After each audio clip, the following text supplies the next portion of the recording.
This is the year that the Oklahoma City Thunder break through, and I think a lot of people are sleeping on them and what Sam Presti has put together this offseason. This is an absolute squad led by Shai Gilgeous-Alexander. They bring in Alex Caruso. Paul George leaves the Clippers. That gives them draft implications down the line. We'll talk about that later. But they also bring back two really good rotation pieces for great value contracts, and they bring in Isaiah Hartenstein to bolster up that front court. But you look at the preseason odds, and the Thunder are right there. I believe we're going to see a Thunder Celtics finals. If that's what I would put my money on. Obviously, it's a long shot to pick it right now, injuries and everything, but they have a real chance to win an NBA title. Of course, it feels like the Celtics will be coming out of the East, and that's going to be a tough team to beat. That's a really, really strong team.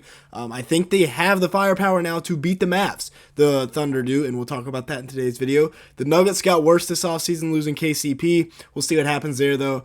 And then the Timberwolves, it really all just comes down to who plays who in the playoffs, but I think this Thunder team can beat all of them now. Isaiah Hartenstein really solves a problem that they had last year where they were 27th in rebounding and 29th in offensive rebounding. Looking at the games that he started this year, he averaged 8.7 points, 9.4 rebounds, and 3.1 offensive rebounds in 28 minutes a night while shooting at 64% from the field and 76% from the free throw line. Now he only started 49 games after Robinson went out, but he is a great addition to this team. 7 foot, 250, a brick wall. He's also got a 7 foot, 2 inch wingspan, so he's definitely a presence in the paint, and he averaged 1.2 blocks per game last year in just 28 minutes a game. Very good numbers. That's about 1.5 per 36. Hartenstein is the perfect addition. Yes, they may be overpaid a little bit, but watch this play right here. He is a unit, just stonewalling Giannis right there. That is tough to do. That is not an easy job, and Hartenstein is able to move his feet and do it. 3 years, $87 million.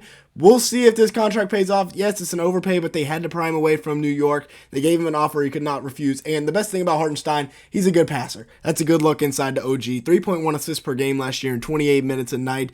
Overall, I think this is a very, very good signing for the Thunder. Now, as I said, we talk about it. The Paul George implications. Him going to Philadelphia, and this is what the return for the Thunder looked like for Paul George back when the trade happened. Take a reminder of that and look at all these future picks that they could be getting. They've traded some of them away for other pieces, but down the line, 2027, that's going to be a good pick. 2026, I believe they have a swap. They also got Shai Gilgeous-Alexander and Jalen Williams, their two biggest pieces right now, other than Chet. And Shai is a perennial NBA MVP candidate now, averaging 30 points, 5.4 rebounds, 6.2 assists, 2 steals, and a block. He plays defense, and he averages an efficient 30 ball, shooting 54% from the field, 35% from 3, on 3.6 attempts per game.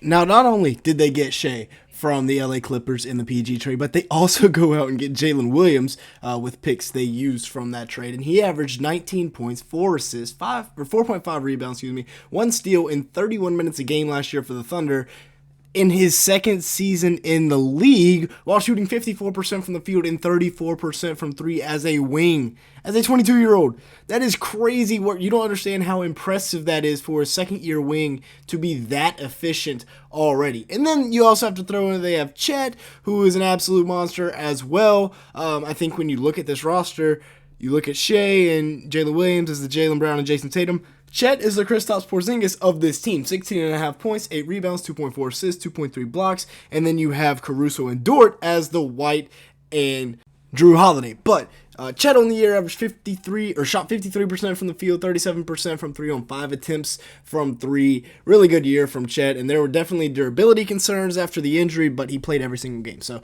pretty much threw those out the window. With that being said, let's take a break here. Make sure to like button, leave me a comment down below, and hit that subscribe button if you are enjoying today's video at any point. As you can see here, basically everybody that watches these videos are not subscribed to the channel. So if that is you, go ahead and fix that right now. We're trying to hit about 200 likes on today's video, and if you could help us out with that, it'd be greatly appreciated. Now let's look at some of these great value contracts that they got with Aaron Wiggins, with Isaiah Joe. First with Wiggins, who 5 years, $47 million, about $9 million a year for a quality bench player is crazy work in the modern NBA, especially with the salary cap going up. 7 points, 2.5 boards, an assist in 16 minutes a game last year. The per 36 numbers go crazy. So does the efficiency, 56% from the field, 49% from 3, 1.6 attempts as a 25-year-old.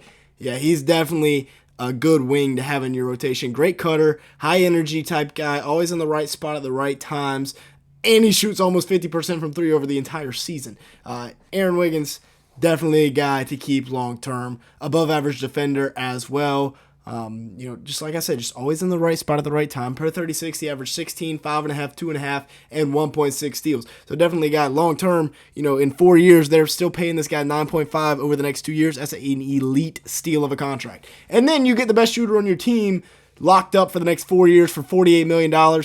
Another great deal by Sam Presti here. Isaiah Joe last year averaged 8.3 points, 2.3 rebounds, 1.3 assists in 18 minutes of action a night. Just a really good piece to this puzzle that Oklahoma City is building here off the bench. Shot 42% from three on 4.5 attempts while shooting 46% from the field overall. Just a great addition, a great guy to have long term, an absolute sniper that you can throw into this lineup at the wing spot and can come off the bench and really light a game up like you're seeing here that he did against the Golden State Warriors last year where he hit 7 threes. That one barely even touched his fingertips before he released it. Now, do they have the best defensive wing duo in the league? This closing lineup right here is scary on the defensive side of the ball with 4 guard/wings that can all defend, 2 with Caruso and Dort that can really defend, and then Chet inside. That's pretty good. Alex Caruso is one of the most underrated players in the NBA, and there's a reason, even though they gave up Josh Giddey, that's a good young player, but that is a steal of a trade for the Thunder.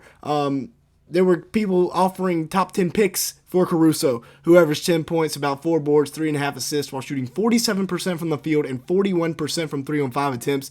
All defensive second team. Just a really, really good rotation piece to have long term. Also got Lou Dort on the squad, who is a great defender as well, but he can also shoot. Now, he had a great year from beyond the three-point line. He averaged 11 points, 3.6 rebounds, 1.4 assists, and 1 steal per game for Dort last year. Just overall a really, really nice piece to this roster. Caruso and Dort are going to be great wing defenders. 44% shooting from the field, 39% from three.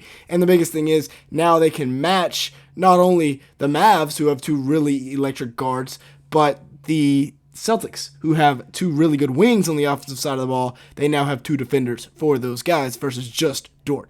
Now, they also got Nikola Topic, who was a projected top 5 pick. They got him at 12. He will now be the second unit point guard after this year because he's out for the year with a torn ACL. But he will be taking the Josh Giddey role from last year, which is, run the second unit, facilitate the ball, just do a good job and not turn the ball over. Kind of like also the Vasai Micic role from the beginning of the year before they traded him. But yeah, overall, I love this OKC Thunder team. Led by Shai Gilgeous-Alexander.